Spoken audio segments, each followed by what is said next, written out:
झेंडावंदन करू दिलं म्हणजे पालकमंत्रीपद मिळालं अशातला काहीही भाग नाही, असं मंत्री भरत गोगावले यांनी म्हटलंय. पाहूयात त्यांची प्रतिक्रिया. सर, पालकमंत्री पदाचा जो तेढा आहे रायगडच्या विशेषतः त्याची गेल्या अनेक दिवसांपासून चर्चा आहे. काय कधी आपलं पालकमंत्र्यांचं पद पालकमंत्री म्हणून रायगड जिल्ह्याचं हे स्वप्न अपुरंच राहणार का? कारण एकंदरीत सगळं वातावरण बघताय. कारण 26 जानेवारी असेल, 15 ऑगस्ट तो महत्वाचा दिवस असतो प्रत्येक व्यक्तीच्या, म्हणजे आमदारांच्या तरी आयुष्यात. अशा वेळी आपल्याला जाणीवपूर्वक टाळलं जातंय असं नाही काय, कारण त्यांना पहिलं ते पालकमंत्रीपद दिलं होतं. एकनाथ शिंदे साहेबांनी सांगितलं ते थांबवलं होतं. त्यांना झेंडावंदन दिलं म्हणजे पालकमंत्रीपद मिळालं अशातला भाग नाही आहे. परंतु आत्ताची ती वेळ नाही आहे, आत्ताची वेळ आहे.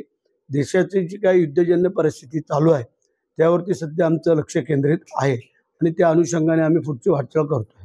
सर, राज्यातलं एकंदरीत आता देश पातळीवरचं वातावरण युद्धाचं आणि राज्यातलं राज्याचे आपण एक मंत्री आहेत, तर या दृष्टीने राज्याने आपली काही यंत्रणा राबवायची भविष्यात तयारी केली आहे? तशी जर वेळ आली तर ती राबवायची ठरलंय. कालच आम्हाला आदेश आले होते पहिले की युद्धविराम होतोय म्हणजे थांबतंय, परंतु परत रात्री उशिरा फोन आले की त्यांची काय मानसिकता दिसत नाही आणि म्हणून नाहीतर आज आमच्या सगळ्यांचे बाईक रॅली निघून तिरंगा फडकावत आम्ही जयघोष करणार होतो भारत मातेचा आणि वंदे मातरम. परंतु मग परत आम्हाला फोन आल्यानंतर आम्ही थांबलो आणि म्हणून आज आम्ही रत्नागिरीत आलो. तुम्ही सर रायगड जिल्हा समुद्र किनारी, आम्ही रत्नागिरी, अशा समुद्र किनाऱ्याच्या दृष्टीने वेगळं असं काय आपण स्थानिक आमदार किंवा मंत्री म्हणून राबवणार आहेत? आमच्या खात्यामध्ये जे काय खारलँडच्या जमिनी पाण्याखाली जातात आणि नापिकी होतात त्याच्यावरती आमचं लक्ष केंद्रित करण्याचं बाब चालू आहे. कारण अशा अनेक मग ते मॅंग्रोव्ज वाढतात, झाडं वाढतात आणि मग त्या नापिकी होऊन शेतकरी हवालदिल होतो.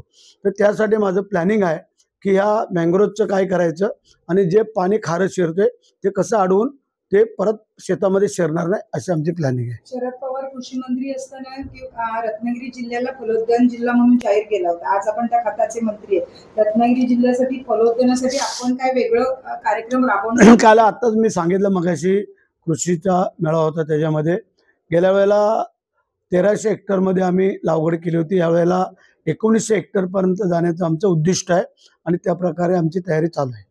सर, कोकणात म्हणजे विशेषतः रत्नागिरीला हापूस आंबा आहे, शेतकऱ्यांसाठी तो फार अडचणीचा किंवा कमी उत्पन्न देणारा झालाय.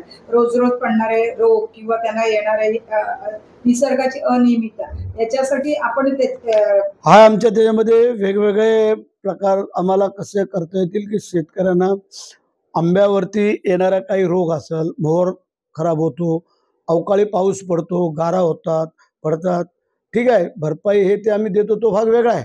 परंतु त्याच्यावरती पर्यायी काय मार्ग काढायचा त्याच्यावरती आमचं संशोधन चालू आहे.